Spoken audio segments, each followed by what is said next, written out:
Hi friends, কেমন আছেন সবাই? হানি ফ্রেন্ড চ্যানেলের একটি নতুন ব্লগে আপনাদের স্বাগত। তো এখন দুপুর 12:30 মতো বেজে গেছে। তো আমি এখন একটা দেখুন ম্যাগির প্যাকেট নিয়েছি। ম্যাগির প্যাকেট থেকে একটু ম্যাগি বার করছি। তো প্রমিতাকে নিয়ে স্কুলে গেছিলাম সকালবেলা, ওকে দুধ টিফিন খাইয়ে নিয়ে। তো ওর এখন স্কুলে পরীক্ষা চলছে, তো এই জন্য ওর টিফিন নিয়ে যাওয়ার কোনো ব্যবস্থা ছিল না। স্কুল থেকে বাড়ি এসে বলল, খুব খিদে পাচ্ছে মা, কিছু বানিয়ে দাও। আবার রান্নাটাও না আজকে এখনও হয়নি। তো ওকে একটু ম্যাগি বানিয়ে দিচ্ছি। প্রমিতা অতটা ম্যাগি খেতে পছন্দ করে না, কিন্তু এখন খিদেটা পেয়ে গেছে তো মুখ থেকেই বলল।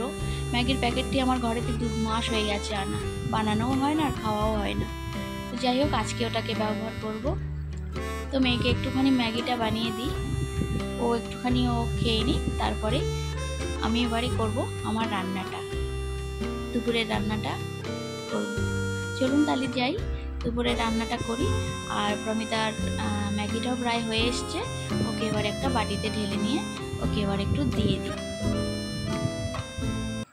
তো এই দেখুন, ফ্রিজের মধ্যে থেকে কয়েকটা মাছ ছিল, সেগুলোকে বার করে নিয়েছি, একটু নুন হলুদ মাখিয়ে নিয়ে একটু মাছের ঝালও করব। আর বুঝে পাচ্ছিলাম না যে এই শর্ট টাইমের মধ্যে কি বানাবো। তো একটা দুটো ছোট ছোট এখন এর ব্রোকলিও ছিল, তো ব্রোকলিটাকেও আজকে একটু বানাবো। তো মাছের নুন হলুদগুলো মাখিয়ে নিই।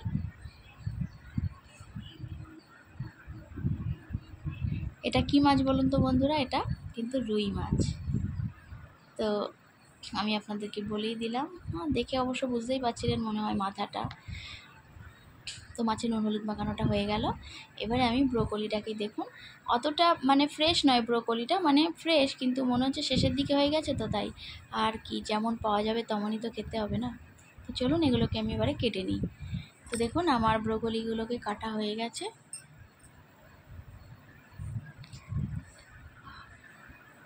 ছোট ছোট করে টুকরো টুকরো করে কেটে নিয়েছি, একটু ভালো করে এবারে জলে ধুয়ে নেব। আর আপনারা কে ব্রোকলি খেতে পছন্দ করেন আমাকে প্লিজ কমেন্ট করে জানাবেন। আমি ব্রোকলি কিন্তু এই আজকে ফার্স্ট টাইম খাবো, আমি এর আগে কোনো দিনও ব্রোকলি খাইনি। তো দেখুন আমার সবজিগুলো কাটা হয়ে গেছে। আর প্রথমেই আমি এবারে মাছের ঝালটা বানিয়ে নেব, তার জন্য মাছটাকে ভেজে নিই। আর প্রমিতার কিন্তু ওদিকে তার ম্যাগিটা খাওয়া চলছে। স্কুল থেকে বাড়ি এসে একদম পুরো নাজেহাল হয়ে পড়েছে। আজকে প্রচুর বাইরে রোদের তেজ ছিল, এতটাই রোদ্দুর ছিল যে কি বলবো, আমি নিজেও খুব টায়ার্ড হয়ে পড়েছিলাম ওখান থেকে এসে। তো দেখুন গল্পে গল্পে আমার মাছ ভাজাটাও হয়ে গেল। কয়েকটা কালো জিরে দিয়ে দিলাম, কেননা মাছের তো আর ঝোল করছি না, একটু ঝালই করব, তাতে করে একটু কালো জিরে না হলে তো ঠিক মজা আসবে না। পেঁয়াজগুলোকে আমি তেলের মধ্যে দিয়ে দিলাম, আর সর্ষেটা বাটাই আছে, ব্যাস এটা হয়ে গেলে একটু সর্ষে বাটা দিলেই, ঝোল ঢেলে দিলে হয়ে গেল মাছের ঝাল রেডি। আমি আর মাছের ঝালটা বিশেষ কিছু দেখালাম না, কারণ আমি এর আগে অনেকগুলো ভিডিও বানিয়ে রেখেছি। তো এরপরে আমি কড়াটাকে পরিষ্কার করে নিয়ে নিলাম এবং কড়ার মধ্যে তেলও দিয়ে দিয়েছি, কয়েকটা জিরে দিতে হবে আর কয়েকটা তেজপাতা দিতে হবে।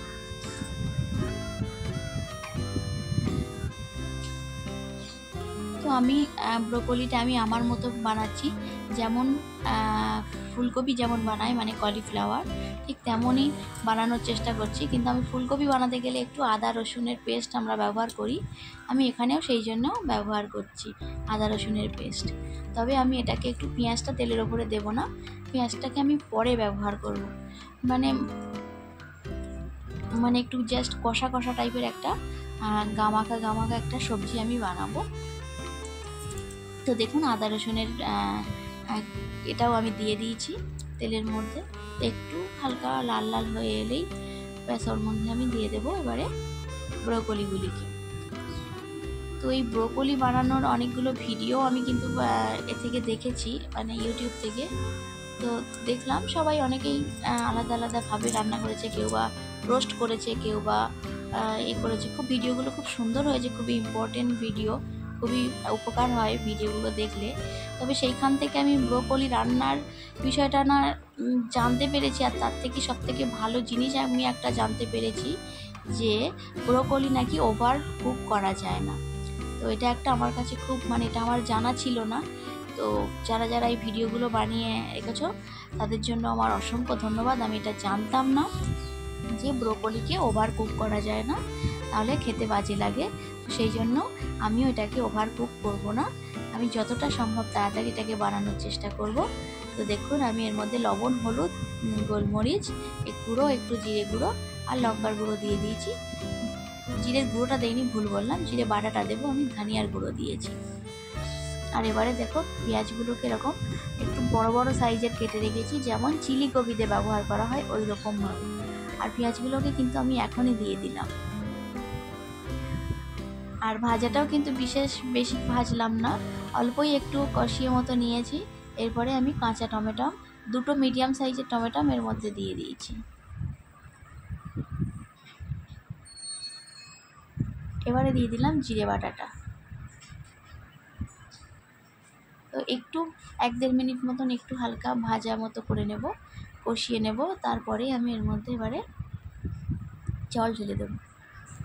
আর সবজিটা দেখতেও বেশ কি সুন্দর লাগছে, কালারফুল, কোনোটা সবুজ কোনোটা লাল, আর আলুটাকে সাদা লাগছে, দেখতে খুব সুন্দর লাগছে।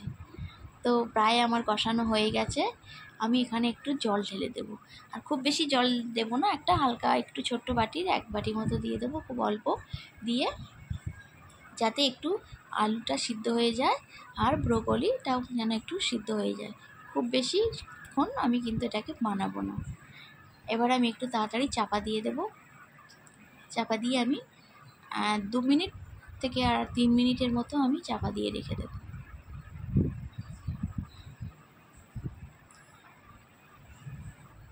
তো দেখুন বন্ধুরা, 2 মিনিট 3 মিনিট করতে করতে আমি প্রায় 5 মিনিট রেখে দিয়েছিলাম। আমার মানে ঘরের দিকে অন্য আরও কাজ করতে চলে গেছিলাম। তো দেখুন আমার সবজিটা দেখতে এরকম লাগছে। আর একটু রস আছে, এই রসটা মরে এলেই আমি এটাকে নামিয়ে নেব। আর খুব সুন্দর একটা কালারফুল সবজি হয়েছে, আমার তো খুব ভালো লাগছে। তো চলুন এবার আমি এটাকে আস্তে আস্তে নামিয়ে নিই। তো দেখুন এরকম একটা বাটির মধ্যে নামিয়ে নিয়েছি, খুব সুন্দর লাগছে। আমি কিন্তু খেয়ে টেস্টটাও করে নিয়েছি কেমন হয়েছে, সো সেটা আর আপনাদেরকে দেখানো হয়নি। তো বন্ধুরা, আমার ব্লগটি আর বড় করব না, এই পর্যন্তই থাক। আবার চলে আসবো অন্য কোনো দিনে অন্য কোনো ব্লগ নিয়ে। সবাই সুস্থ থাকবেন, ভালো থাকবেন। আজকের মতো আসি, টাটা।